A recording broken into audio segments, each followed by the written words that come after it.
Hello, everybody, and welcome into today's episode of the Top Cut Yu-Gi-Oh! Podcast. My name is Sunny. I'm here hosting with Caleb. Say hello to the people, Caleb. Hello, everybody's. All right, this is Friday, July the 9th. We are coming to you right before the Remote Duel YCS. That is right. Come, tomorrow, noon Central Standard Time, the Remote Duel YCS will kick off. I know they're running the European one and the United States one. I don't know if there's a separate one for Australia and Oceania. I would imagine that there is.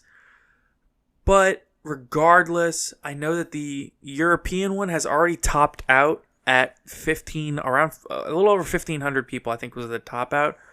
And I know that as of this recording, we're already over 1,300 players signed up for the United States one. And that late registration hasn't even opened yet as of time of recording. They're still doing regular registration. So there's still a lot of people to get in here. I mean, if they don't cap it out at 1,500, we could realistically see this climb up north of 2,000. Oh, yeah, easily. So, yeah, that's exciting. It's just everyone's chomping at the bit for a YCS, my dude. Oh, for sure. And not just like a YCS, but really just a real return to like actual competitive tournaments. Oh, absolutely. So, let's go ahead and hit the quick play news, which we only got one piece of quick play news. You want to cover it or do you want me to hit it? I'll start. So, Antoine Griezmann, who was originally supposed to be the TCG ambassador for Yu-Gi-Oh!, sadly had his contract... Really? Yeah, in the EU, really. Had his contract canceled. I'm not sad about it. Neither am I. Just due to the circumstances behind which Konami canceled the contract. Yeah. A little bit after he had actually signed the contract, there was a video of him that was shown of him making very disparaging remarks toward people of the Asian descent. Of Asian descent is the nicest way to put it. Yeah, him and a teammate were making disparaging remarks, and honestly, there's just no place in today's, there's just no place for it. Absolutely not. Particularly since he was about to, sign a contract with a Asian company.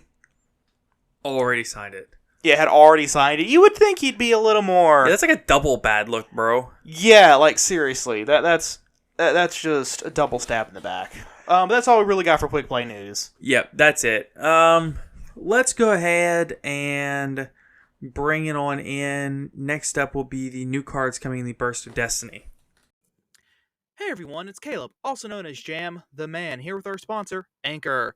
Anchor makes making a podcast incredibly easy. It has tools that allow you to record and edit your podcast right from your phone or computer, then distribute your podcast for you so you can be heard on Spotify, Apple Podcast, and many, many more. They even let you make money from your podcast right from the very start. Everything you need to make your own podcast. The best part? It's free. So go and download the free Anchor app or go to anchor.fm and get started today. And now, back to the podcast. All right, I think we got a bunch of new cards announced today. We got some crazy... Yeah, we got like 15 new cards, and then there were some other new cards that were released right before we started recording. Yeah, literally, as we were... setting up. Yeah, as we were setting up, we're still waiting on translations to come in. If we have translations by the time we are finishing up, then we'll do it. All we know right now is that it's a multi-attribute Wyrm archetype. Yeah, Wyrm synchro archetype. Yeah, and they look like the 6 Sams, but thick. And 3 of the 4 main deck monsters can summon level 4 token tuners. Oh boy. Oh, this is going to be a wild archetype. Oh yeah. So we'll get to that in a minute once we get like the full translation of their full effect. So first off to start, we have Ursartic's cross Drytron support. 2 archetypes that have literally nothing, have no crossover. Yeah, literally, these archetypes have like nothing in common. The only thing they have in common is that they're both based on stars. Space. Yeah. The Ursartic's based on specifically constellations, as compared to. That was always. I'm sorry to cut you off. That was always like my favorite. Did you ever play Portal 2? Space. Gotta go to space. Let's go to space. Space! From Portal 2, the core. Space core. Yeah. Yeah, I love that. I love that's like one of my favorite games ever. Yeah. Sorry. Anyway, and then the Drytrons are all based on the actual stars themselves instead of the constellations. Right. The Ursartics are all beast and beast warriors. The Drytrons are all machines. They just have nothing in common. Like, okay, so Ursartics are designed to use super high level non-tuners and low level tuners to make low level synchros, and then make high level synchros. They synchro down. Yeah, and then they also tribute off high level monsters, whereas all the Drytrons are level 1 machines that tribute machines with high attack. It's almost like they wanted to. There was like, it's a lore card. Well, it's almost like they were like, oh, well, they both have level 1 monsters. Let's make a crossover. Yeah, and they're both star related, so let's make them crossover in a lore based stuff. So, first off, they have a machine fusion called Ursatron, the Celestial Polar Illumina ship. It's a water machine fusion effect monster. Level 7, 2000 attack, 700 defense. This card is always treated as an Ursartic card and a Drytron card. It can only be special summoned with Ursartic Drytron, another card we'll talk about in a minute. Once per turn, if another effect monster is special summoned to your field, you can add an Ursartic or Drytron monster from deck to hand. That's actually a pretty good effect. I mean, once per turn, you can target one of your banished Ursartic or Drytron monsters, add it to your hand. that could be good. Oh yeah, overall, not a bad effect. Ursartic Drytron, the normal spell. You can only use this card's name's second effect once per turn. 1. Banish one Ursartic Big Dipper and one Drytron Fafnir from your hand and or field, and if you do, special summon an Ursatron, the Celestial Polar Illumina ship from your extra deck. However, if you control Ursartic Polari or Drytron Alpha Thuban, you can banish one of the above cards from your deck instead. Okay. So, if you have Alpha Thuban on your field and Drytron Fafnir, not Mubeta Fafnir. Yeah. This is not the Xyz, this is the field spell. Yep. This is a field spell fusion. Yep. You know what? I'm here for it. Oh yeah. We're literally just fusing field spells at this point and calling it a monster. Because that's what the monster literally is. It's okay. So yeah, it's Drytron Fafnir on top of the Big Dipper. Yeah, which are both giant. The Big Dipper being the Ursartic giant ship. It's 2 giant spaceships. Yeah, that are just kind of megazorded together into one. Yes, I used megazord as a verb there. I mean, it's the stupidest thing I've ever seen in my life, and I kind of love it. Yeah, deck-wise, if people run it, they're just going to run the Ursatron and Ursartic Drytron in their Drytron deck, just so they can pump out the, Ursatron. I mean, yeah, and then if you want to tribute to activate the Drytron monster effects, you can just tribute it from your graveyard instead. What? That's so broken. Oh, yeah. Also, Drytron, Ursartic Drytron does have a second effect. If you attribute monsters to activate an Ursartic or Drytron monster effect, you can banish this card from your graveyard instead. Yeah. So you can literally you don't even need to, you don't even need it for the rest of it. The rest of it would be kind of cool if you actually get around to summon, you can run the one. Actually make Ursatron. Right, you can run the one Big Dipper and run the Ursatron. That way you can technically make it or whatever. But the actual application here is probably just run 3 Foolish Burial Goods and then a oh my goodness, what's it called? Metal Foes Fusion. And that way you can just dump it. Yeah, Foolish Burial Goods these guys out, and then if you hard open these, you can go for the fusion play, and then you can go for the Metal Foes Fusion if you draw one late game and just go for draw power. But yeah, it's got options. You got stuff you can do there. It gives you options, and it gives you the ability to make more plays, but realistically, are any of those plays better than what the deck is already doing? And the answer is no. No. It's cool. It's not something we asked for, but we got it. It's something that if they end up getting rid of, if they end up hitting Drytron really hard on the ban list, if they hit the whole Fairy engine and leave the actual Drytron engine alone, it gives the actual Drytron engine something to fall back on. Right. Yeah. So moving on to support the people are the people will probably actually be interested in new Despia cards. First off, we have a new level 8 main deck monster, Ad Libitum of Despia. Ad libitum being Latin for ab lib, which I think is interesting. Level 8 Dark Fairy effect monster, 1500 attack, 2000 defense. You can only use this card's names 1 and 2 effects once per turn. Both of its effects are hard once per turns each. During your main phase, you can activate this effect. Each face-up monster on the field gains 100 attack times its level until the end of the opponent's turn. It's kind of meh. I mean, it's good if you're going for game. I mean, it pumps this guy up to... what is that? 15? 23? Yeah. Not great, but hey, it's... But I mean, that would also pump something like Ultimate Conductor Tyranno up an extra... an extra 1,000, an extra 1,200? Pretty good. Yeah, they can get beefy. If this card on the field or in the hand is used as material for a fusion summon and is sent to the graveyard or banished, you can then target one Despia monster other than itself or level 8 or higher fusion monster in your graveyard among your banished monsters. Special summon it. If you use it for a fusion, no matter where it goes, it just floats into a new monster on board. Well, that is good. Oh yeah. Next, a new fusion, Masquerade, the Crimson Gleam Dragon. First off, he's a level 8 Dark Fiend Fusion effect monster, not even a dragon. It definitely looks like a dragon. I know, right? Like it's literally a dragon. Yeah. 2,500 attack, 2,000 defense. Materials is a Despia monster, plus a light or dark monster. Ooh, protagonist stats. Yeah. You can only use this card's names to effect once per turn. 1. While you control this fusion summon card, so you have to fusion summon to get this effect, your opponent must pay 600 life points to activate cards or effects.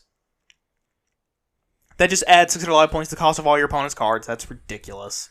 I mean, it's pretty cool. 2. While this card is in your graveyard, if your opponent controls a Ritual, Fusion, Synchro, Exceed, or Link monster, quick effect. You can special summon this card from your graveyard, but banish it if it leaves the field.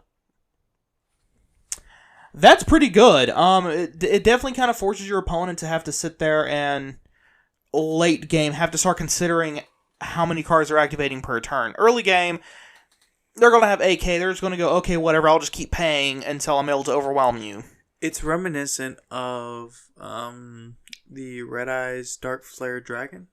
It is a little reminiscent of it. I think that one's 700 per summon or 700 per effect. Yeah, but this is still pretty brutal. Yeah, but no, this one is 600 per card or effect. Right. So, which is ridiculous. And then of course it floats itself. Your opponent controls a non-effect monster or non-villa. You know what I mean? Right. Anything that isn't your standard vanilla or main deck monster, which is just about every deck in the format right now. Let's see. Next up, we have a new quick play spell, Jubilation of the Branded. You can only activate this card's 1 and 2 effects once per turn, and only once that turn. Super hard once per turn. 1. Reveal one monster in your hand. Send a level 8 fusion monster with 2,500 attack or defense with the same type as that monster from your extra deck to the graveyard. Then you can apply the following effect. Discard the revealed monster, then add Fallen of Albaz or a monster that specifically lists the card Fallen of Albaz and its text from your deck to your hand. Whew, that's a mouthful. 2. During the end phase of a turn, that a fusion monster is sent to your graveyard, add this card from graveyard to hand. So it just lets you, literally, it's just mill out a fusion monster to grab Albaz, but then you can also just recur it whenever a fusion monster goes to the grave. I mean, this is all the support that Albaz needed as far as making it like a playable fusion archetype, you know? Oh, yeah. And then another quick play spell, Brandon in Red, which is, first off, one of the coolest names that I've heard in this game. And it's also a very cool artwork. Oh, all these artworks are amazing. Oh, yeah. Despia, so far, in my opinion, has got some of the best artworks we've seen. Brandon in Red is a counterpart to another card that we already know about called Brandon in White. It is hard once per turn. Target one Despia monster or one Fallen of Albaz in your graveyard. Add it to your hand and then apply the following effect. Fusion summon a level 8 or higher fusion monster from your extra deck by banishing monsters from your hand and or field as some fusion material, but it cannot attack directly this turn. It's just a quick play fusion spell. I'm with it. Oh yeah, very much. Particularly, Ooh, excuse me. Particularly with a fusion-centric archetype like Despia is shaping out to be. Alright, you want to talk about the Reptilianne cards next? Oh yeah, next up we got Reptilianne Support. So for those of you who do not know who the Reptilians are, it was an archetype that was introduced back in 5Ds and was used by one of the Dark Signers. It is a very not great archetype in the actual game. It's meh. I mean, It's it was not around. good. I mean, it was around when Blackwings were around. It was getting smacked at that time. Yeah, by Blackwings and Everything else. let's see. So I mean, the concept of the original deck is cool, like make all your opponents have 0 attack, but like Yeah. realistically at the end of the day, there's just other ways to deal with issues like that. Oh, yeah. You know? So first off, we have Reptilianne Nyamini. I have no idea how to pronounce that. Level 2 Dark Reptile effect. 200 attack, 0 defense. You can only use one effect among the 1 and 2 effects of this card's name per turn, only once that turn. 1. During the main phase, if you have a reptile monster in your graveyard, quick effect, you can send this card from your hand to the graveyard, then target one face-up monster your opponent controls, changes attack to 0. There we go. So that's actually a battle trick you can do during the damage step, because it affects damage stats. So that's interesting. And it is 110% all based on the original effects of these monsters. Oh yeah, absolutely. 2. If your opponent controls a monster with 0 attack, you can special summon this card from your graveyard. That's it.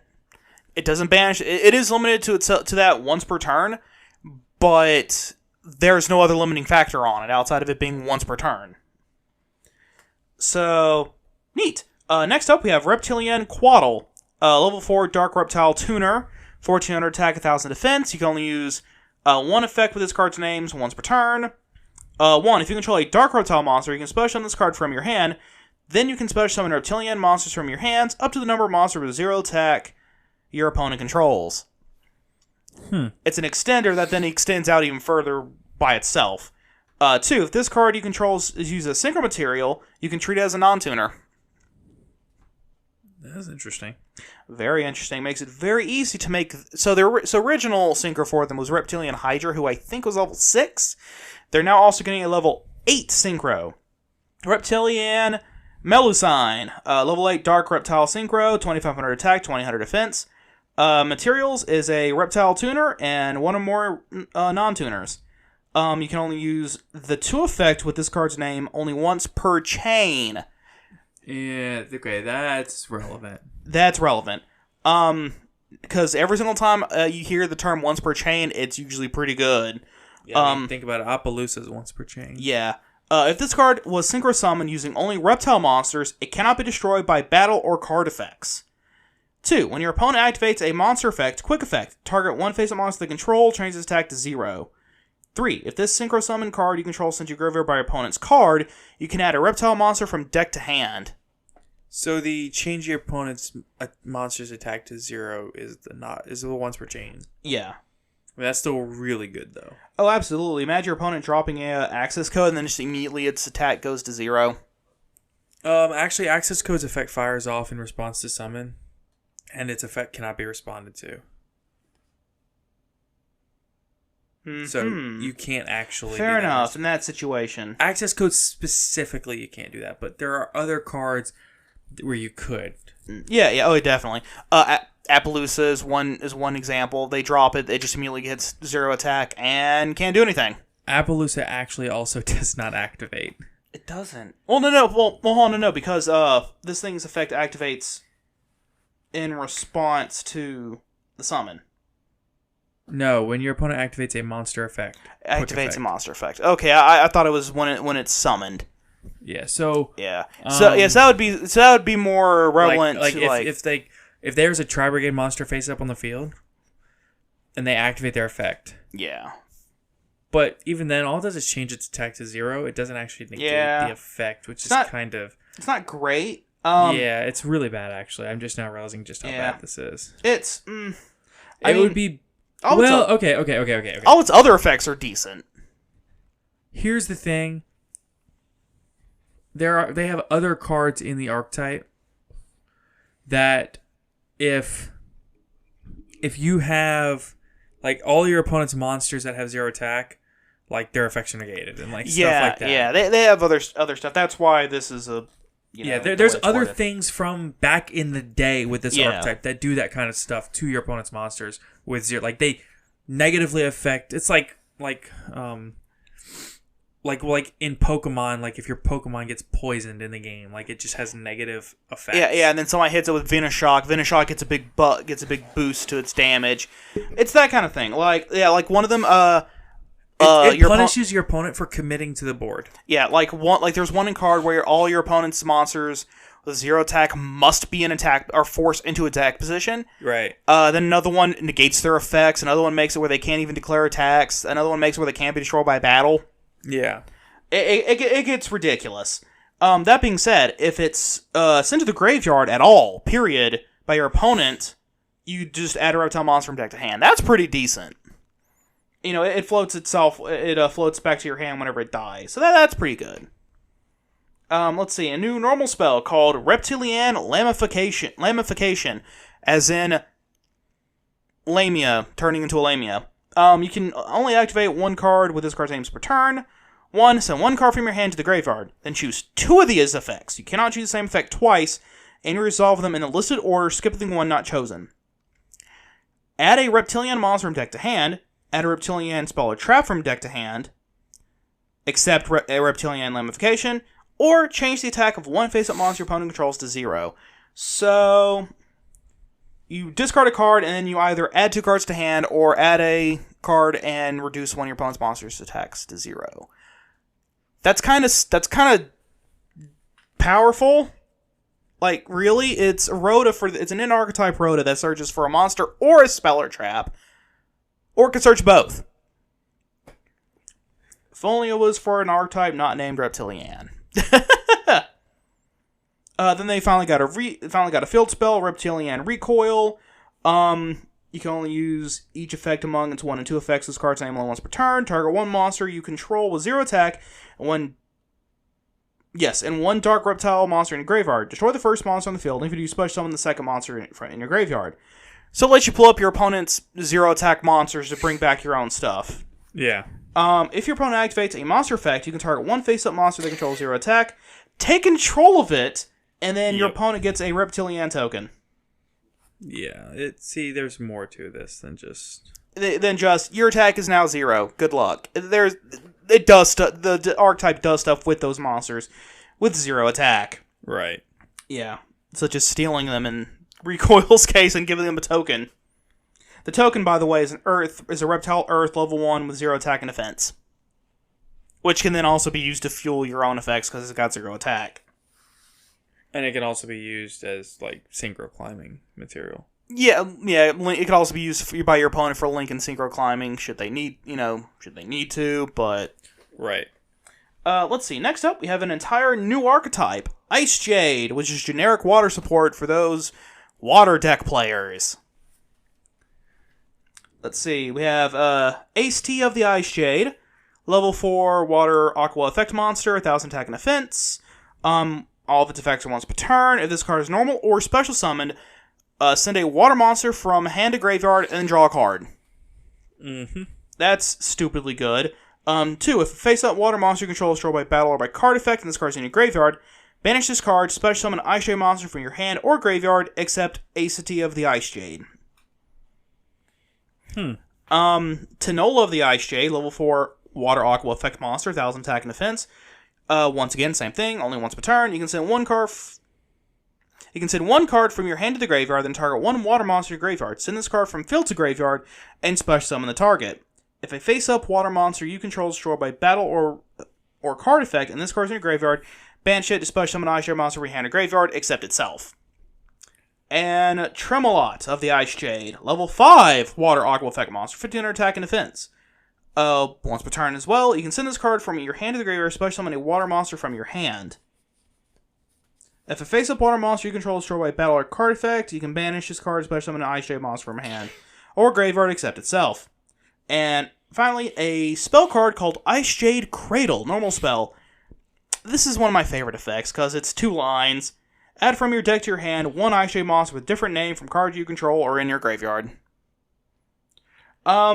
overall, it's really good water support for those of you who want to play water decks. It really is. This is just like generic water support. And the other thing about this is that, honestly, this is not bad. Oh, no, not at all. Particularly since everything's level 4, so that'll it's very turbo-y. Oh yeah, it's very turbo out, level 4s as fast as I can, and then also continuously float them over and over, so that should my opponent actually respond to them somehow. Once we get number 4 Stealth Kragan and the Kragan spawns, those cards will do wonders in a deck like that, like in a Shark deck with the Icejades teched in. That being said, we only know of those 4 Icejade cards at the moment. There's supposed to be a whole lot more too. We just don't know what they are yet. Yeah, the thing that sticks out to me about these is, like I said, they're kind of turbo-y in that they kind of all work into each other and float one into the other, and it just constantly generates you advantage, which I think is kind of huge. Having an archetype that just continually generates you advantage is what makes archetypes amazing. Rather than have cards where you just neg over and over, and it's like you're backing yourself into your combo rather than running and diving into it. You know what I mean? Yeah. It makes a difference between spending resources and not getting resources in return, as compared to spending resources and acquiring more and getting resources back in exchange. Yeah, and I mean this is a great balance of that. I really like this. The more I think about it, the more I like that. I don't know necessarily how great it is in today's power level of Yu-Gi-Oh, but I mean, it would depend on what else the archetype gets. Because as you saw, both those, all 3 of those monsters were 1,000, 1,000, 1,000, 1,000, and 15, 15. They're not big. Yeah, they float, but they're not very big.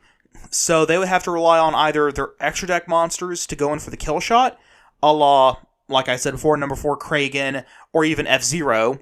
Right. Or something along those lines. But we'll have to see what else they're going to get. Yeah, for sure. Plus there's also all the other generic water support that they can take full 100% advantage of. Yeah. Again, particularly Surface and Salvage. And Moray of Greed. And especially Moray of Greed. That card is broken. That card is one of the cards that made Frog FTK amazing. Yeah. People don't even realize. Yeah, like they can fully utilize Moray of Greed. Which is absolutely ridiculous in an archetype that already nets you advantage. Because you could very well pitch the level 5/1 to grab, to draw 2, which will then let you grab Tanola or Acetine and summon them, draw a card off of Acetine, so that's already a plus. It really does just 3. keep going and going and going. Yeah, it's of these archetypes that all these new cards, I think those have the highest potential, depending upon what else they get. Because with the Despia cards, we already know what all the other Despia cards do. Right. We can kind of guesstimate on how good those are going to be. Right. Well, with these, we don't know what everything else does. So it's got the highest potential based on what else we're going to get. If they get a big beefy boss monster, that'd be cool. If they get, but then are they going to be a synchro deck? Is it going to be a link deck? Are they just not going to care about their extra deck and that's just extra? There's still lots of stuff we don't know about this archetype to make a, what's the word I'm looking for? To make a full, I don't know what word you're looking for. Yeah, to make a full, guesstimation on whether or not it's going to be good. Oh, a proper evaluation on the skill level. Not the skill level, the skill ceiling. Not even the skill ceiling, the power ceiling. Yeah, there you go. The power ceiling of the deck itself. Just based on what we've seen, it'll probably have a middling one, depending on what else it's going to have. But I'm thinking it'll probably have a higher than average power ceiling than what we've seen in the past. Particularly with stuff like Sulfa Chords or Ursartics, which had a really low power ceiling. Yeah, I think realistically, this has the shot to be really good. Oh, absolutely. Again, it'll just entirely depend on what else we get. And that's about it for all the new cards. We got them translations for the, Nope. No, not yet? Nope, not yet. Alright, in that case, we'll have them next episode then. That's it. Yeah, that was... Yeah, like I said, that was just a lot of new cards, but that's also because the OCG is gearing up, is high key gearing up for Burst of Destiny release, because they've already got the set before it, I think. Dawn of Majesty? Yeah, I think they already have Dawn of Majesty. Yeah, they do. Yeah. Which these cards release on the 21st in Japan. They release in just a couple of weeks. Yeah. Oh, yeah. No, because we're a full 2 sets behind, unfortunately. But it is what it is. I've given my thoughts and opinions on that. Oh yeah. It's a thing, and it is what it is, and it's just all part of being in the TCG as opposed to the OCG for some reason.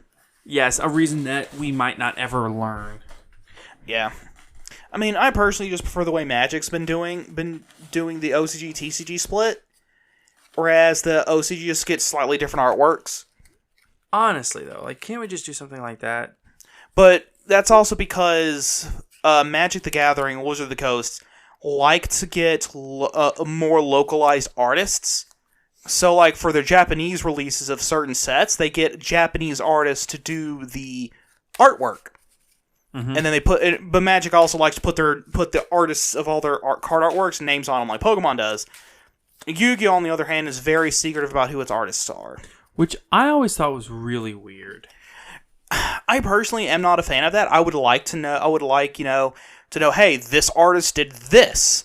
This artist did this, Joe Schmo over there did the artwork for the Noble Knights, because I really like the artwork for the Noble Knights. Right. And then, honestly, I think that might be a cultural thing.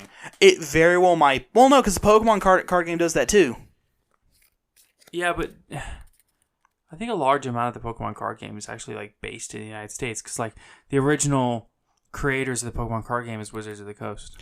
Well, that is entirely fair. That might be something from Wizards of the Coast that just kind of was left in whenever it shifted back to the Pikachu company actually producing the cards. Yeah, it might be.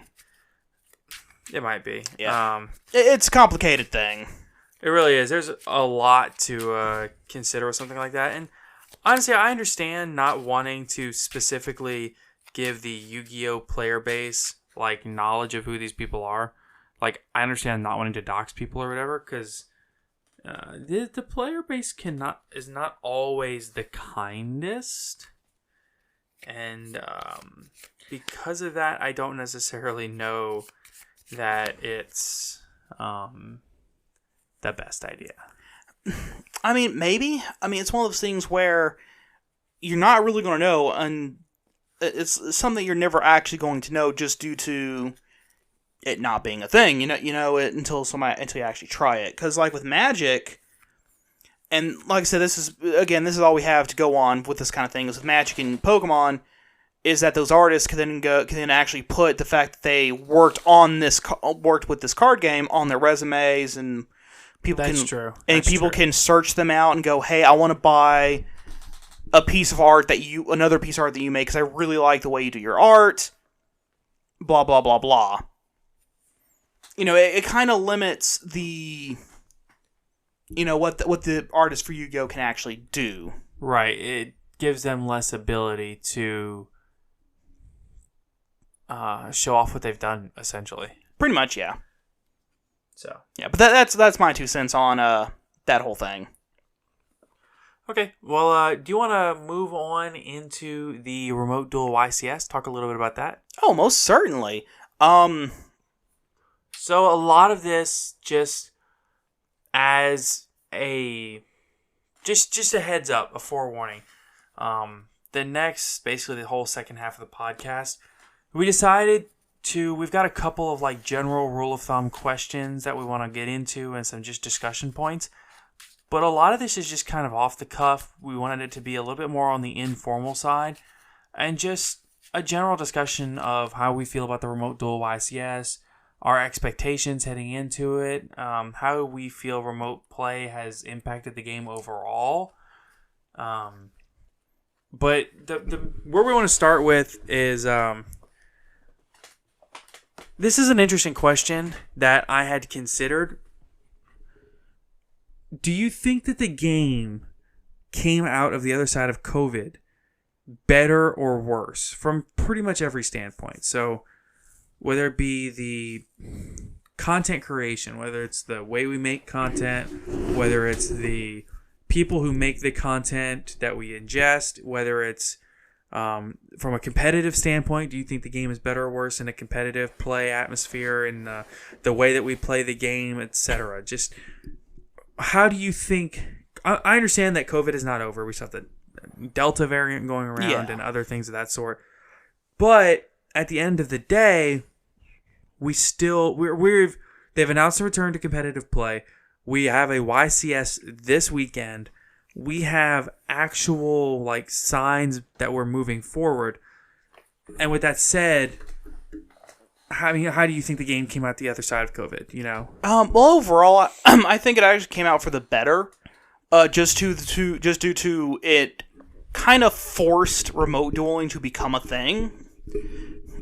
But that's not necessarily a bad thing, because I personally have really enjoyed remote dueling. Oh, me too. Because because not only does it allow you to get games in whenever you normally couldn't, because particularly if you're just incapable of making it to a local, you and your friend can just sit up and play right then and there on a day when both of you are available, but for whatever reason you can't leave the house or whatever. Absolutely, and not only that, but it also just gives you more opportunity to play test with the actual cards that you purchase, which I think is really unique. Oh, absolutely. I like that it normalized play over a video chat atmosphere. Because could you imagine 2 years ago somebody hit you up and they're like, "Hey, you want to play Yu-Gi-Oh?" And you're like, "Yeah, sure." They're like, "Okay, cool. Just point your webcam down." Yeah, exactly. They would have looked at you like you were crazy. Yeah. But it's worked out. I mean, Konami does need to make an official app, and they are working on it now. Supposedly. Yeah, supposedly. Because Magic the Gathering has Magic the Gathering Arena. The Pokemon card game has their own website and their own launcher, so you can play that way.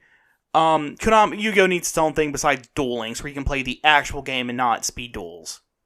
Yeah, for sure. Don't get me wrong, speed duel is great and all. But there's nothing quite like having your own legitimate online simulator for the game. Exactly, because then it also allows us to get official rulings immediately. Yeah, this is something else that we've discussed on the podcast. This is something we've discussed in depth, really. Oh, what's that? What's up? We have all the translations for the new cards if you want to break off and go into it. Oh, most definitely. The Fleur-de-Lis's new form in Dawn of Majesty will need to be renamed. From this point on, we'll be referring to Swordmaster of Illusionary Iris as Xiangjian, Swordmaster of the Illusionary Iris. This is due to whatever these Japanese characters are being a theme name in this set, while the latter part is obviously sword. This can refer to a variety of things such as elemental wheels, to destinies, to teaching, so it's a very loaded word. And with the Chinese influences of the group, we're using the Chinese sounding name. So the names are up for debate. Yes, because I kind of understand what they're talking about here. So the characters that they're using have multiple meanings. Right. And you would determine what the meaning is based on the context of all the words around it.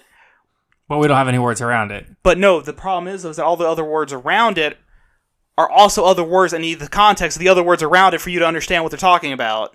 Yeah, so essentially we won't have anything on this until Konami actually says, hey, this is the name. This is a TCG name. Right. Okay, so the first card is Mo Yi, the Xiangjian Swordmaster. Xiangjian. Okay, I don't know how to pronounce it. Okay. Xiangjian or something. Xiangjian. Yeah.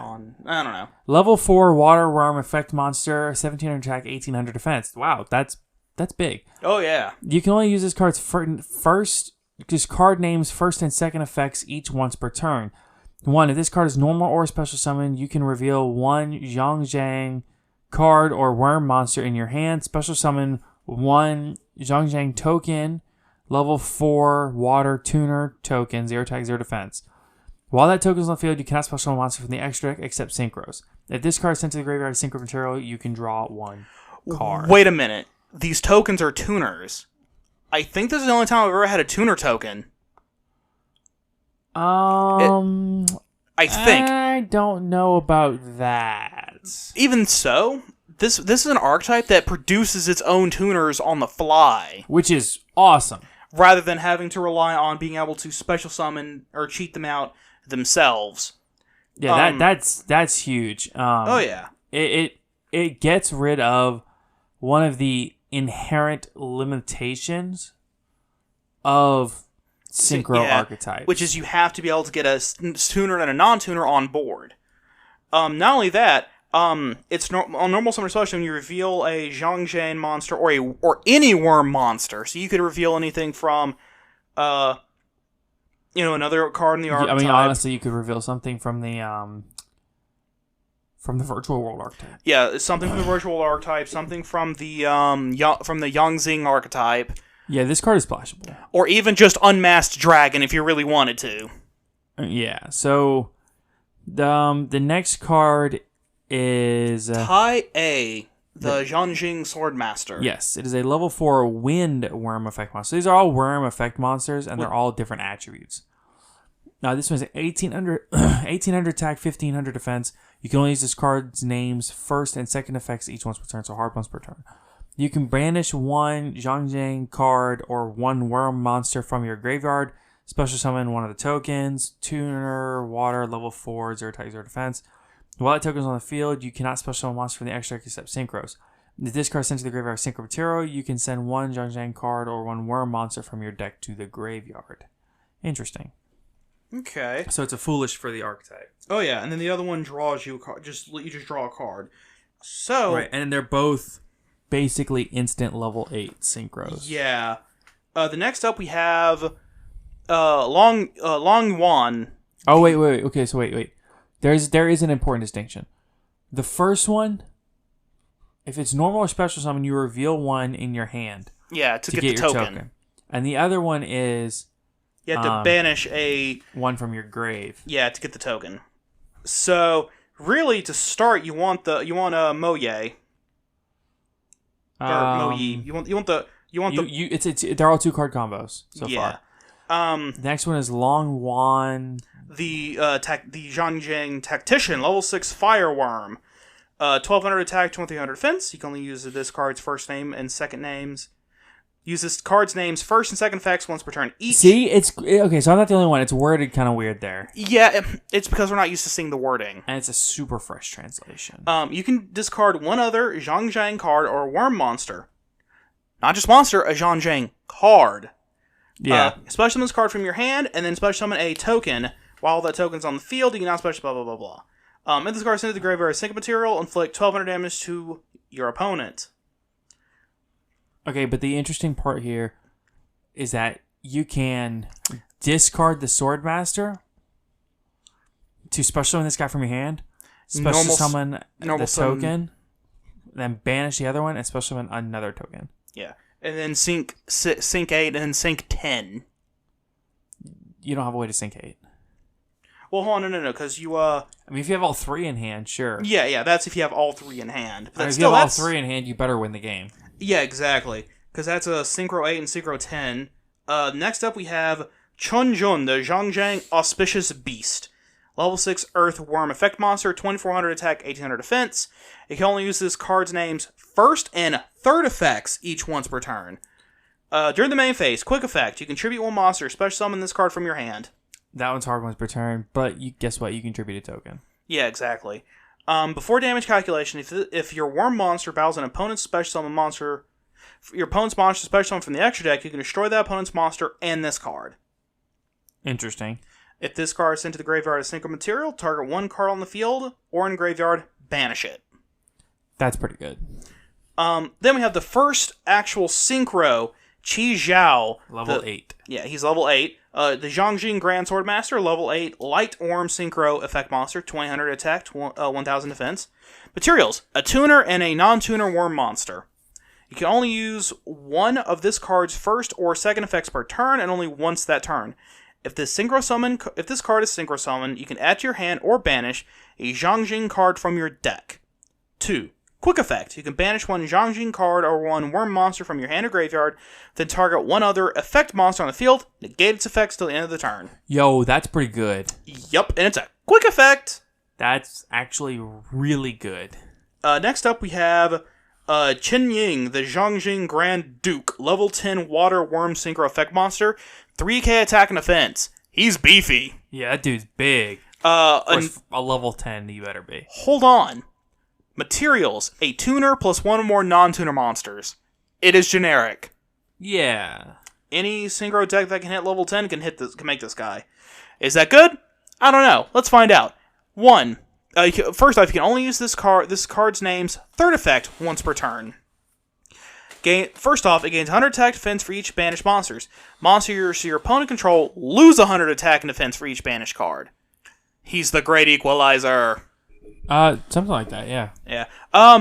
If this card is destroyed by card effect, you can banish a card from your graveyard instead, which then also boosts him. And that is not once per turn. Yeah. His once per turn effect. If a card or cards become banished, you can banish one card from your opponent's field and graveyard. I mean, if a card becomes banished. So basically, let's say you make him and your opponent Torrents. Effect to banish. Effect, banish 2 cards of your opponent's graveyard. I mean, good luck dealing with a Shuri the Ominous Omen, though, still. I mean... Yeah, because he banishes. Yeah. He doesn't destroy anything, he just banishes. Non-targeting banish is rough to deal with, though, for any archetype. Oh, yeah. The next thing we have is a normal spell card called the Xiangjian Dragon Sword Appears. You can only use the first and second effects of this card's name each once per turn. Did we even cover the third effect for that card? Yeah, we did. Okay. You can only use the first and second effects of this card's name each once per turn. Add one Xiangjian monster from your deck to your hand, and if you control a synchro monster, you can add a Wyrm monster instead. 2. If this card is banished, you can target one Xiangjian or Wyrm monster you control, increase or decrease its level by 1 until the end of this turn. Basically, this card doubles as generic Wyrm support, and it makes it to where you can splash Virtual World and this deck together. Yeah, well, really any Wyrm archetype. Yeah, but Virtual World is the only good one. Fair enough. That's fair. That's like saying any insect archetype. Yeah, but Insector is the only real insect archetype. Pretty much, for the most part. Let's see. Next up we have Xiangjian, the Grand Spiritual Peak. Normal spell card. This really should be a field spell. You can only use this first and second effects of this card's name once per turn each. Yeah, it really should be a field spell. It's basically just a mountain. Yeah, with a bunch of floating rocks. It kind of looks like the floating rocks from Avatar. Yeah, it really does. Target one Xiangjian monster you can in your graveyard. Special summon it. If you control a synchro monster, you can target a Wyrm monster instead. 2. If this card is banished, you can target one Xiangjian or Wyrm monster you control, increase or decrease level by 1 until the end of the turn.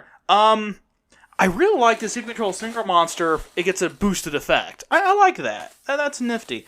Overall, I mean, a lot of the cards have done that. It's just... Yeah. Overall, it's an in-archetype Monster Reborn, for the most part. Yeah, pretty much. It's just with a little level modulation built in. I don't know if it'll be good, necessarily, but it's... Probably not. It's playable, I guess. Yeah. Then we have the first trap card, Xiangjian Research. You can only use this card's first and second effects once per turn. Target one face-up monster you control. Banish up to 5 Xiangjian cards and or Wyrm monster from your graveyard. And if you do that, target gains 300 attack for each. That's not terrible. No, particularly if you do it on the level 10 Synchro, because then he gets 1,500 plus an extra 500 on top of that, making him a 5k beat stick for the turn. Right. Plus whatever else you have banished. You can make that boy big. Yep. 2. If this card is banished, oh boy, you can special summon a Xiangjian token. Dude, that's what they needed. More ways to summon level 4 tokens. And then they have Xiangjian Sudden Shift. Oh, and it also places that same restriction that you cannot special summon monsters from the extra deck except synchros. But I think that part is actually just part of the Xiangjian token itself. Yeah, so that's what I mean. Like, as long as that token is on the field, you can only synchro summon. That's the only thing you can you can special summon from the extra deck. Yeah. So you can special summon other things, just not not from the extra. You can't deck. link or exceed or right. Yeah. Then we have Xiangjian Sudden Shift, a normal trap card. You can only use his first and second effects once per turn. Target one Wyrm monster you control and 2 cards your opponent controls. Destroy them. Right. Oh, hello. So this targets one of your own Wyrm monsters and destroys them. That would... You can take a token. Not only can you take a token,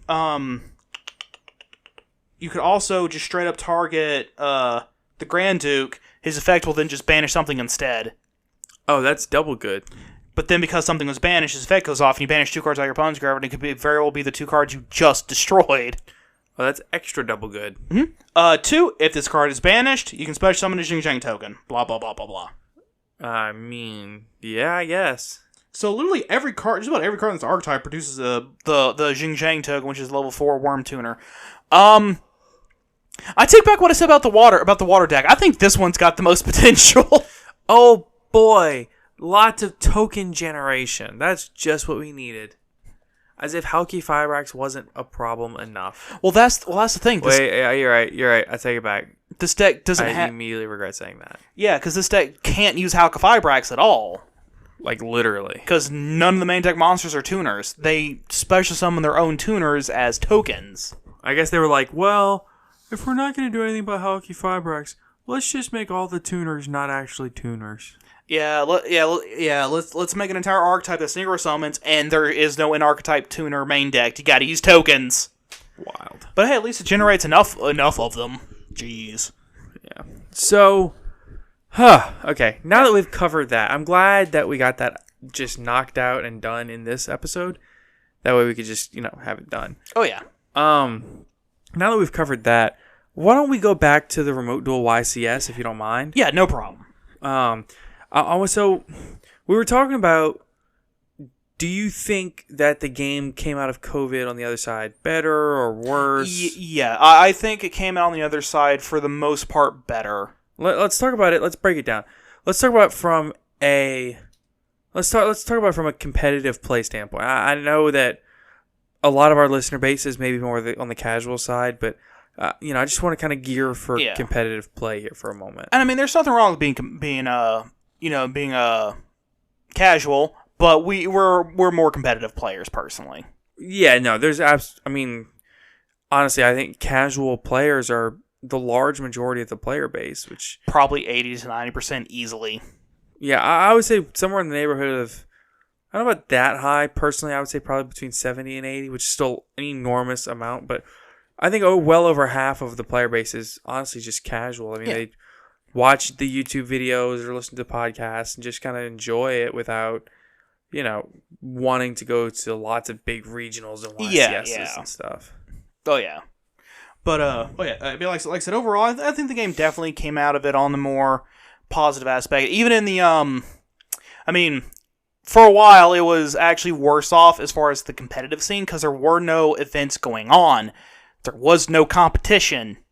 Right, but now that they've established the things that they've established with the extravaganzas, the invitationals, the remote duel YCSs in every region, I mean, it's... Oh, yeah, it's absolutely... It started out real bad, but they've recovered it nicely, I think. Yeah, very much so. Then, even if they keep the remote duel going forward, that allows more people to enter these various tournaments, because then it also takes out getting to location, room and board. Do you think there's a realistic scenario where at a YCS Konami has maybe 50 computers set up on remote duel stations? That way they have so many people that sign up via remote duel, and you might just show up at the event and have to play one of your matches remote? Very possible. I mean I think that is a possibility. You could literally just what if there was a way that Konami would let you pay an extra $100 as a VIP remote duel pass to where you can just do the tournament remote duel from your house? Probably not $100, but I see what you're getting at. So that's definitely something that is entirely a thing they could do in the future. Another thing they could do is after everything opens back up and everything's over and done with, and we go back to the semblance of normalcy. Right. They could probably do like your standard YCS, and at the same time also do the remote dual YCSs for people who just can't show up. I mean, it kind of reminds me of, like, there will be a point where YCSs are capping out again. Like YCS Dusseldorf, I know that it capped out at like a little over 2,000 people, and they were like, they had to like rent a second venue and hold half of the YCS, and like there was a second YCS at the same time in the same city in a different venue, just because they capped out on max entrance and like capacity on the building. Yeah, that was ridiculous. So like I think in a situation like that, like you could offer remote duels. Oh, absolutely. Particularly because then that also reduces the amount of people who are actually going to be there, because there are some people who probably could make it, but would prefer to stay home. Exactly. And then we give the option to 100% just go, I'll just stay home. Exactly. Again, because then that's a lot of money you don't have to spend on room and board, food, getting there. Right. Travel, all that. So here's another question. What about from a content creation standpoint? Do you think that we came out better or worse at the end of it? Oh, much better. Because we're now making content. Of course. So, everything's better once we're involved. But in all seriousness, this has allowed people to have the time and the boredom for some people to finally go, you know what? I'll start making content. Let's see what happens. And not just that, but even like all the different series that we've gotten, all the different people that have blown up in the last year, it's been really nice. Oh, absolutely. Just like seeing Pack blow up in popularity due to Twitch streaming, and seeing MBT and Farfa, which they were already popular before COVID, but yeah, but it just elevated their popularity to the next level. Yeah, I mean, people sitting inside every day does that. And then think about Simo with the Progression series and the history of Yu-Gi-Oh! And he just started another series today, which I think is Sealed Showdown, I think. Oh yeah, and then that's gotten other. And like it's even gotten some other content creators who didn't make Yu-Gi-Oh! Content to start making Yu-Gi-Oh! Content. Exactly. Such as Nuxanor doing his own progression series, for those of you who know Nux. Exactly. I mean, it really, in a lot of ways, it's really kind of opened the floodgates on the game. Oh yeah, absolutely. I mean, the game has been far more popular than as compared to Magic or Pokemon, which have always been popular, like very popular, but nowhere near from what I've seen of the fan base that Yu-Gi-Oh has, where it's a lot more of people talking to each other. Yeah, I see what you're getting at. Yeah, it's not that there's more or less people; it's that people have been talking to each other more. Is what I've been trying to say. Yeah, but again, I think that's due to people being bored. Yeah, which I mean, that's fine. It is what it is. So, I do want to talk a little bit about the things that you can expect to see and the things that are going to happen at the YCS. So, the first thing you need to know is there's a lot of people registered. The European YCS is, like I said, it's already capped out. It's over 1,500 people. And the United States YCS is, as of Wednesday evening, just shy of 1,500 people already. Yeah, which is... It's at like 1,450, right now. Yeah, which, like I said, that's people chomping at the bit, wanting to do this, wanting to, go to have a YCS again. I mean, yeah, and it's kind of cool that you also, like, just for sign up, you get your 5 packs, they'll ship them to you, and then you'll also get, as long as you play through round 3, you'll get your Madden Field Center, which is the Armed Dragon Thunders. Exactly. And then Top Cut, obviously, you get all the play mats and everything else. Yeah. So I personally, I have family coming in town. I'm going to try to play through round 3. We'll see what happens. Caleb, I don't think you're actually participating. No. I ended up just spending the $20 that I would have used and got my Droll and Lockbirds now, before they go up some more, because I fully suspect they're going to go up even higher. Oh yeah, that card's insane. It's a turn skip for Drytrons. Yeah, so I'm like, I'll go ahead and get my Drolls now. Right. And I can't afford to do both. But what are you expecting to see coming out of this weekend? Like, what are the decks that you're like, these will be in top cut, which realistically at 1,500 people should be at least top 32. Okay. So if we're doing doing top 32, I think we're only going to see like one Drytron. That's probably going to be near the bottom because everyone is citing for Drytron. Yeah, I just think Drytron is literally just a bad meta call for this event. Yeah, it's not because it's a bad deck or anything. It's because everyone's citing specifically for it.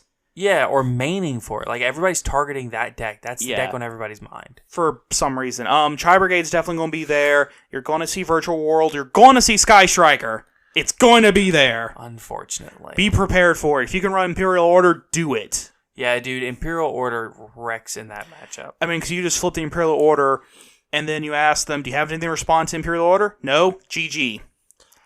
A lot of times, yeah. Not always. Not always. Not always, but... Like, their main out is Nightmare Phoenix, so... They gotta make the Phoenix first. Yes, well, okay, what you do is, you activate Imperial Order, and then they'll start trying to, like, climb or whatever, and they'll try to climb into Nightmare Phoenix, and when Nightmare Phoenix hits the field, real simple, you just Solemn Strike the Nightmare Phoenix, and it's just Exactly. Over. It's just over. The game's over. Or even funnier. Right when they make Nightmare Phoenix, you flip Skill Drain. That is just mean. That's mean-spirited. That's just cruel. It's just cruel. But it's funny. Oh, it's funny. It's funny. But it's cruel. Yeah, just wait for them to go through all of that bother to make the Phoenix before finally flipping Skill Drain. Right. But no, in all seriousness, they're doing that. Just flip Skill Drain as soon as they summon a monster and try pop off an effect. Out of the top 32, I expect to see a few Drytron, at least a couple of Dino. Salamangreat. Maybe you might see one Salad. Oh, no, you're going to see one or two Salads. I don't know that you will. But I think that's going to be less due to the deck itself, more due to just a sheer number of people playing the deck. Now, you might be onto something there. It might be a representation game with Salad. That's what I was thinking. With Drytron, especially with Stalio coming back to one. Yeah, like with Drytron, there's only been one or two, not because of a numbers game or because the deck is bad or anything. It's because the deck is that good, everyone's citing for it. As an example as to why I think there is in fact going to be one or two Salads in there. Well, we'll top. We're also going to see Tri Brigade topping. Just because Tri Brigade's going to Tri Brigade. Yeah, don't be like, have your Lancias ready and things like that. Have Lancia ready. Have your Phantasmes ready. Yeah, just be ready for Tri Brigade. Don't let them sneak up on you. Don't think that just because Dryden's banned that they're not gonna run that deck. Tri Brigade is still like the best engine in the game probably right now. And remember, when they revolt, when the Shurag gets Link summoned is when you Solemn Strike. Yeah. If they're revolting and you have a Solemn Strike set. As long as the revolt is not Chainlink 2. As long as the revolt is not Chainlink 2, obviously. The revolt has to be Chainlink 1 to resolve there, because if I'm not mistaken, I could be wrong about this, and if I'm wrong, somebody please, I'm asking you very nicely, please correct me. I'm pretty sure that if the revolt is not Chainlink 1, then on resolution when it summons, for Strike to be able to strike that particular summon because it's summoning as the resolution of an effect, it has to be the most recent thing to happen. Well, doesn't Shurag have a effect on Link Summon? Okay, yes, but you saw him strike that, because then that would go on a whole new chain. Okay, you're not wrong, and I'm not saying you're wrong, but if you can stop the summon itself, that's better. Yeah, that's far better. Because then they can't revolt it back. Yeah, they also can't attempt to chain block you either. Exactly. Usually they're going to use Shurag as the thing blocking everything else in the chain. It depends on what they want to see resolved, but yeah. The point is, if you can stop the Shurag from properly being summoned, that's the way you want to go. Right, they can't like Monster Reborn it and stuff later. Or even use it for another revolt or another. It cuts out the versatility. It cuts out their options. Yeah, it begins to make their options far more limited than they would like. Right. Okay. Yeah. So, in conclusion, it's going to be big. There's going to be a lot of people. Going to be a lot of decks floating around. It's still an unsolved format, so there's a potential to see an enormous amount of stuff. You're going to see, like Caleb said, Striker, Stalia, you're going to see Salad, you're going to see Virtual World, you're going to see Tri Brigade, you're going to see Drytron, you're going to see Prank Kids. Be prepared, because this is being in a diverse format. Oh, Invoke Shadal Dogmatica, you can't forget about that deck. Oh, yeah, no, that's going to be there, and in droves. Yeah, I mean, you got to be ready for these decks. You have to understand what they all do. I mean, even something like Machina and Infinitrack, that's a real deck, you know? So, be ready, be prepared. But most importantly, what I want you to do is reach out to us on Twitter. Reach out to us. Let us know, what are you playing for this event? I want to know, because I want the heads up heading into the event. No, but you know what? Just tell me, because I'm not even going to be in the event. I'll tell him after the event. There you go. No, but honestly, we want to hear from you. We want to hear from our listeners. Let us know how you did in the event come Sunday. Let us know what you played in the event. Let us know what you played against. And this seems like a perfect intro to plug our Twitter accounts. Mm-hmm. Please be sure to follow us at Top Cut Podcast on Twitter. Please be sure to follow Caleb at JamTheMan17. Follow myself at DatChumley, even though most of the time I'm just on the podcast Twitter account these days. I don't really get on my own account a ton. Yeah. But follow our Twitters. We also want you to make sure to please follow Team Dark Arm Dealings. They are our sister YouTube channel. They are another crew from our local shop. They upload lots of competitive deck profiles, lots of coverage of competitive events in our area, and we would love to see them get the support that we think they deserve. The other thing is, we want you to please, if you can, comment, subscribe, whatever platform you're listening on, whether it be Spotify, Apple Podcast, there is some kind of a follow feature, there's some kind of a subscribe feature, and that helps us out an enormous amount by auto-downloading our podcast. You don't have to listen immediately, but if you could just give us that download, give us that follow, it means the world to us. And the last thing you can do is, if you're on Apple Podcasts, please leave a review. These reviews help us out tremendously with their algorithm. They help us out tremendously in getting our name out there, and they help us out tremendously to let people know what we are all about when they're looking for something. Oh yeah, they also let people know that we're not terrible. Right. Ideally, if you give us a 5-star review, we will be so thankful. I think that'll wrap us up for today. I'm Sonny. I'm Caleb, as always. And we are signing out. Yep. Enjoy your evening, folks. Take it easy, everyone.